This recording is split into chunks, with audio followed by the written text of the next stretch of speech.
vamos a conversar de política, los mantenemos informados sobre lo que está ocurriendo a lo largo de la costa chilena con la alerta de tsunami, así que atentos todas las personas que nos están escuchando en regiones también, hay planes de evacuación, los pueden consultar en la página web de la Senapred o también seguir a través de la prensa. Pero vamos a la política, el terremoto político del fin de semana.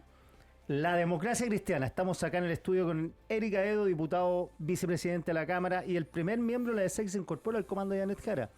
Diputado, ¿cómo está? Muy bien, muy buenos días, ¿cómo está? ¿Por qué se la jugó tanto por Jara? Porque yo creo que siempre hay una crítica a la democracia cristiana, de que es un partido que habla de manera oblicua. Nos dicen que somos amarillentos, aunque hay hoy día un partido que es amarillo. Y yo creo que es el momento también de hacer un cambio y hablarle con claridad a la ciudadanía desde dónde la democracia cristiana se quiere situar y construir políticamente un proyecto para Chile en los próximos años. Y yo creo que eso era lo de fondo que se discutía este sábado. Me llamó la atención en un documento de su sector, que el que apoyó a Jara, hablando del pasado y cómo la democracia cristiana tenía que cambiar esto y que los padres fundadores del anteriores habían tenido propuestas, pero no se podían seguir perpetuando esto. ¿Esto qué significa? Porque significa que ya no miran con resquemor al Partido Comunista, uno, ya no miran con resquemor, o sea, ya no piensan que son la tercera vía, como en algún momento fue en los 60 y los 70, y podría decir los 80 y los 90 también. A ver, es que hoy día enfrentamos un mundo que es distinto. Yo creo que un partido, y en este caso la democracia cristiana, tiene una historia que es gloriosa, que es grande, que hay que honrar, pero yo soy de la opinión que quedarse pegado en esa historia, la verdad es que es una linda historia, que siempre vamos a honrar, que valoramos, pero no le habla de esperanza a los chilenos y chilenas. Y los chilenos y chilenas lo que están esperando es un futuro, no solo resolver los temas del presente, es decir, hacia dónde vamos a caminar. Y no podemos quedar por décadas pegados en una historia que, insisto, todos valoramos, pero cuando lo hablamos hoy día a las generaciones que toman las decisiones, y aquí creo que hay datos bien importantes que yo los di a conocer en la Junta Nacional. Hoy día el 42% de quienes votan a través del voto obligatorio es gente que tiene menos de 36 años, no sé, después del año 89, pero es importante. Al mismo tiempo, el 80% de quienes militamos en la democracia cristiana somos mayores de 55 años. O sea, y en el padrón electoral o quienes toman las decisiones, el 80% de quienes votan tienen menos de 55 años. Te fijas, las curvas están absolutamente inversas. En el padrón de la democracia cristiana, el 14% de quienes militan son mayores de 80 años y solo el 4% son menores de 30 años. Entonces, claro, hay que generar un salto, porque de lo contrario nosotros nos vamos a quedar a hablarnos en la interna a una historia por el tema etario, pero desconectados absolutamente del Chile actual. Y este Chile actual, para bien o para mal, porque obviamente que esto es discutible, los clivajes del pasado, comunismo, anticomunismo, progresismo, conservadores, son clivajes que no le hacen sentido. Es por eso que hay, por ejemplo, gente joven o de la medianía de la edad que puede votar por Jara sin problema, como puede votar por Kast sin hacerse ni un problema, y al mismo tiempo, por ejemplo, que vota por ello, en un tema parlamentario puede estar votando por alguien de un signo político distinto. Y de esos fenómenos hay que hacerse cargo. Entonces, yo lo decía el otro día, porque si me permites comentarlo, Iván Núñez me dio una buena metáfora de esto. Él habló en relación a las cartas de los expresidentes de la democracia cristiana. Él me planteó que, bueno, era la generación dorada, me decía. Y efectivamente, es nuestra generación dorada y uno la valora de esa forma. Pero toda generación dorada requiere un recambio, porque la generación dorada, por ejemplo, ¿quién de nosotros no valora a Alexis Sánchez, a Vidal, a toda esa gente? Pero ya no nos clasifican a un mundial. Entonces se requiere también un recambio. Yo creo que eso es lo que se discutió de fondo, no solo si era Jara o no Jara. Yo creo que hubo una discusión muy de fondo este sábado, valiosa, y que contundentemente todos los que estuvieron ahí, en un 63%, votaron no Jara o no Jara, votaron construir una nueva alianza política, un programa de gobierno, una lista parlamentaria, un acuerdo parlamentario, obviamente apoyo a una candidatura presidencial, pero con sentido de futuro. Tengo una duda, diputado. Dale. Aquí hablé con Iván Flores el lunes, si no me equivoco, y me dio a entender que el apoyo a Jara está supeditado a la lista parlamentaria. ¿Es así? ¿Que así era el voto de la Junta Nacional? O sea, hay un voto que tiene los elementos que yo te comenté, Ya. y obviamente que cuando tú te quieres posicionar desde la democracia cristiana, desde dónde vas a construir el futuro, tienes que tomar una posición. Y yo cuando hablé o lo planteé mi punto de vista con la claridad que creo que lo planteé desde el minuto uno, era porque no podía exigirle a los demás esa claridad si yo no estaba disponible a decir francamente qué es lo que pensaba. Yo creo que lo que discutimos el sábado, de fondo, fue si la democracia cristiana, más allá del resultado presidencial, hacia dónde o desde dónde quiere construir en el futuro sus alianzas políticas. Desde el mundo de la centroizquierda, que es lo que yo creo, algunos desde la indefinición, libertad de acción, o francamente algunos desde la derecha. Esa fue la discusión que se dio de fondo. Por eso yo creo que esta Junta Nacional del sábado, aun cuando fue telemática, fue de las juntas nacionales con mayor densidad de discusión, yo diría, en las últimas décadas. Ahora, el ruido viene provocado, esto no estaría en discusión si fuese Tobá la candidata. El ruido viene provocado porque Jara la candidata, a la cual ustedes se adhieren, en un entorno de un partido comunista donde está Daniel Jadue, que yo no puedo tratar a Daniel Jadue como un outsider, ni un satélite, ni un loquito extravagante, sino que más bien es una persona que tiene mucha adhesión dentro del Partido Comunista, partido en la cual pertenece la candidata. Entonces, ¿cómo ir de la mano en esa alianza que ya ustedes tuvieron en nueva mayoría, pero la diferencia es que ahora el capitán del barco es del Partido Comunista, la capitana en este caso? Claro, pero también la diferencia, y me hago cargo de lo que tú estás planteando, Quique, es porque yo lo he dicho y lo vuelvo a reiterar, porque en realidad ha sido mi estilo político y mi estilo de vida siempre. Yo no etiqueto a las personas o no las juzgo o no las miro desde la etiqueta. Comunista, no comunista, DC, no DC, UDI, no UDI, católico, no católico, protestante, masón o no masón. No defino a las personas por la etiqueta externa. Me centro en lo que esas personas son. Es evidente que Janet Jara es militante del Partido Comunista y al mismo tiempo es evidente que ella ha mostrado una capacidad de liderazgo que yo creo que se ha escondido estos últimos días y yo lo quiero volver a recalcar. Ella logró un acuerdo con Chile Vamos, con la UDI, con Renovación Nacional, con Evópoli, con nosotros, con la democracia cristiana, incorporando o dejando firme un sistema de capitalización individual que a la economía chilena le va a significar en los próximos años 60.000 millones de dólares adicionales para que este país se siga desarrollando y además mejorando las pensiones de los chilenos. Eso es lo que logró. Entonces, yo cuando me tratan de llevar a la etiqueta de lo que ella es, yo pongo sobre esa etiqueta de ella, porque ella es la que ejerce el liderazgo, las condiciones personales de Janet Jara. Y esas condiciones personales es que tiene capacidad de diálogo, capacidad de acuerdo, no queda enamorada de sus ideas propias, y esto a mí me consta porque lo conversamos así con ella, por ejemplo, junto a Alberto Undurraga el año 2022, y fue capaz de concordar con la derecha.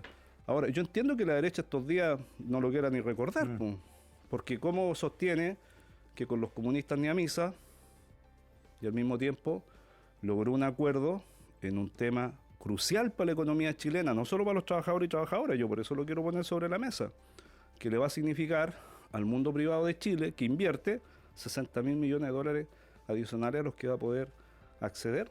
¿Y aquí dice usted de la gente que desconfía de las posturas de Jara? Que no solamente son de derecha, los de derecha es más bien obvio que desconfíen, por cierto, pero que dicen, bueno, al final va a terminar cooptada por un partido comunista que es potente, que es fuerte. Por el otro lado, ustedes dicen, los que van en la campaña, dicen, no, va a haber un programa de gobierno y ese programa de gobierno va a ser soberano sobre las decisiones, obviamente, de la candidata, pero bueno, siempre está la desconfianza con los Jadwe y con los Carmona. Bueno, yo me imagino que va al mundo a la izquierda, el año 89, cuando tuvo que definir entre votar o no por Elwin, tenía la misma desconfianza por la historia que ese mundo político tuvo con Elwin en la década del 70, en la Unidad Popular, pero fue capaz de poner un bien mayor que sus propias desconfianzas. O sea, si aquí es un ejercicio que vale para nosotros, seres humanos, y que quienes estamos en política tenemos que tomar una decisión que nos toca en un momento de la historia estar de un lado y en otro momento de la historia estar al otro lado. Y yo doy ese ejemplo porque yo de verdad he hecho el ejercicio, bien ignaciano tal vez, de ponerme a veces en el lugar de otro y hacer esa composición del lugar. Alguien que fue, por ejemplo, en la década para el golpe militar, preso, o lo exiliaron, o lo torturaron, y que el año 89, a pesar de todo ese dolor, fue y votó por Patricio Aylwin, con la historia que a lo mejor para ese mundo representaba Patricio Aylwin. Y también la reflexión que hizo Aylwin con el paso de los años, y no solo Aylwin, la reflexión que hizo el presidente Frei Montalva, ¿no? El año 80, cuando encabeza la oposición a el proyecto constitucional que presentó Pinochet. Entonces yo creo que la historia cambia, es cíclica, te da oportunidad de reflexión, y hoy día a la democracia cristiana le toca hacer una reflexión. Y yo por eso creo que fue tan hondo lo que discutimos el día sábado. La decisión era, vamos a seguir construyendo de cara al futuro, con estos socios que están hoy día en la centroizquierda, con gente que está más a la izquierda pero tiene una mirada más socialdemócrata, o la verdad es que nos vamos a mantener una indefinición que francamente hoy día la gente rechaza, porque en la indefinición te vota, digamos, te vota, te arroja, vota con B larga, digamos, o vamos a construir políticamente con la derecha.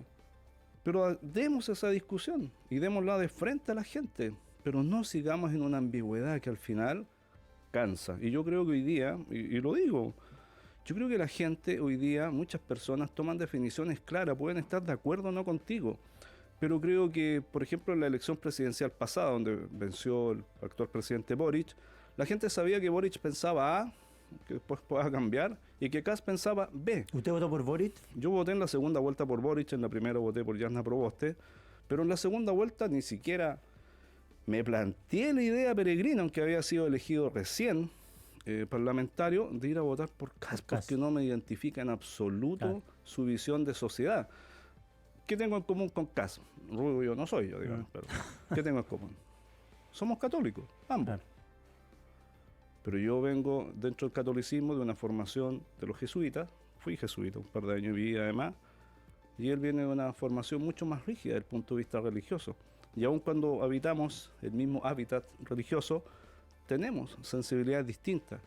Y eso es el mundo hoy día. Tú puedes estar en común, en una casa común, y tener visiones distintas. Como dicen algunos curas, la compañía de Jesús, Jesús qué compañía, ¿no? Así es, pero bueno, aquí estamos, vivos. Oiga, dicen que ustedes se dieron por cupos parlamentarios. De hecho, al otro día de la... No al otro día de la votación. El lunes, después de la votación que tuvieron el sábado, se filtró los medios que tenían 22 cupos más o menos asegurados, que habían pedido 29, y que al final lo que los parlamentarios se movieron en el sector al cual se movieron es para salvar la candidatura sin candidato y con Undurraga, que no cautivaba mucho, estaba más o menos perdido. Yo entiendo que usted hizo un cálculo que iban a sacar de 0 a 2 si iban solo, ¿no? O sea, ese es un cálculo que es aritmética simple. Si un partido, no solo la democracia cristiana en general, pero a partir de la democracia cristiana, de la votación que habíamos obtenido en las municipales, y esto es sentido de realidad. Si cuando uno lidera una institución, me voy a poner en el caso de Canal 13, ¿va? Y lo digo en buen sentido. Si yo soy el propietario, dirijo Canal 13, tengo que tener resultados. Si el resultado de lo que estoy haciendo es que me da menos 1000, por poner un número, no estoy haciendo, ¿no es cierto?, algo positivo para mi institución. Entro en problema. Si la institución partidaria, sola, porque quiere dar un gesto, digamos, de nuestra identidad más pura, obtiene de 0 a 2 diputados por los números, por el sistema electoral que tenemos, eso significa desaparecer los hechos de la política. Y yo he aprendido algo en estos 3 años que llevo en el Parlamento. Yo llevo 3 años nomás, porque hay gente que me dice, oye, usted lleva tanto tiempo. 3 años. Parece que llevo más, pero llevo 3 años. ¿Puedo ofrecerle a mi institución, en este caso la democracia cristiana, como futuro desaparecer? A mí me parece que eso no es correcto desde el punto de vista del liderazgo. Porque en estos 3 años lo que he aprendido es que un partido político que no tiene representación en el Congreso, en los hechos, no existe. Yo vi ese proceso, y lo doy como un ejemplo, del PDG. Yo cuando llegué en marzo del 2022, yo me acuerdo de los periodistas, y de verdad aquí que me lo dijeron. Yo era jefe de bancada de la ADC, me dieron todos el pésame. Todos. Porque la ADC ya no existía, el PDG era el nuevo estrella, republicano. Fíjate que el PDG al poco andar se quedó de los 7 diputados y diputadas que tenía con 0. ¿Qué es el PDG hoy día? Vuelve a ser su candidato presidencial, que vuelve cada 4 años, ¿no es cierto? Es más rápido que el Halley en ese sentido, a las candidaturas presidenciales, pero el PDG no existe, ¿te fijas? Entonces, ¿cómo yo le voy a ofrecer a la democracia cristiana la inexistencia? Ya, y es cierto que con 20 a 22 cupos ustedes se sienten representados en términos de el espacio que quieren ocupar. Los negociadores de la democracia cristiana que están en la mesa junto al oficialismo, sé que han hecho una presentación mayor, pero obviamente acá lo que tiene que haber es un acuerdo de todas las fuerzas políticas. Son 9 partidos políticos.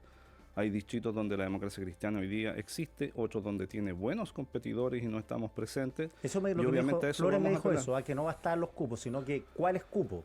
Porque Por si los mandan a cierto. lugares que no tienen ni una posibilidad de ganar, no existe el Por cupo. cierto, o sea, nosotros somos competitivos en los lugares donde hoy día hay representación parlamentaria y en otros lugares donde no tenemos hoy día representación parlamentaria, pero la democracia cristiana se ha hecho fuerte a partir de los resultados de la última elección municipal y obviamente que eso lo vamos a defender.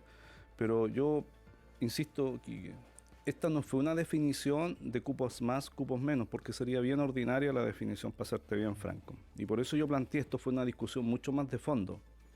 Porque si fuese por cupos más o cupos menos, la derecha podría habernos dicho, si fuese eso solo el caso, no, nosotros les damos 25, estoy inventando un número.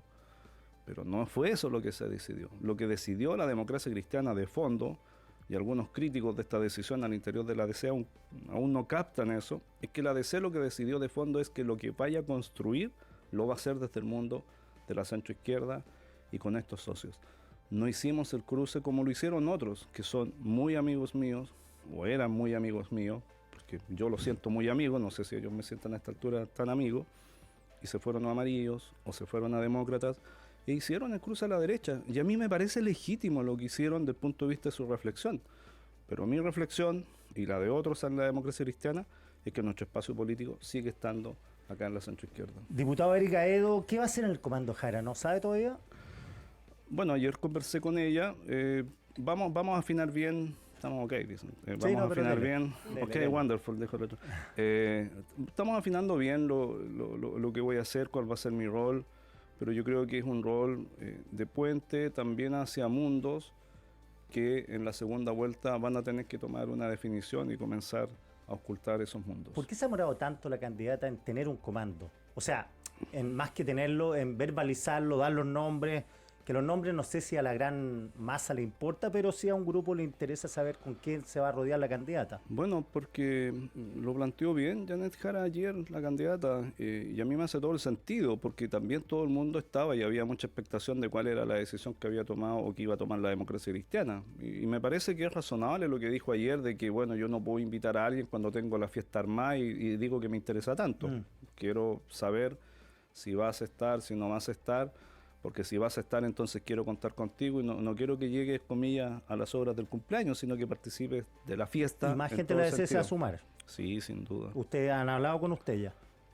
Con Huenchumilla me sí. dijo que por lo menos lo habían llamado unos economistas y que... No, sí, esto va a suceder, pero dejemos que la candidata haga los anuncios que corresponden. Uno va aprendiendo en esto que hay que ser cauto. ¿Con qué cumbia partió todo esto? Con qué cumbia partió primero, antes que la cumbia, con esta historia que yo te cuento, que fue de abril del 2022, cuando yo fui junto a Alberto Undurraga a conversar con Janet Jara. Con la reforma de pensiones. A presentar la reforma de pensiones, y ella nos dijo una frase, yo la quiero repetir, sé que están apurados, pero nos dijo, oye, yo lo único que les pido es que no se enamoren de sus ideas, como que no. Yo le dije, fantástico, me encanta esa frase, pero vale también para ti y para el gobierno. No se enamoren ustedes de sus ideas. Bueno, y eso generó, y ahí, ya, pues. Después llegamos al baile de celebración, que nos salió bastante bien, encuentro yo. Erika Edo, 1.000.000 de gracias por estar acá.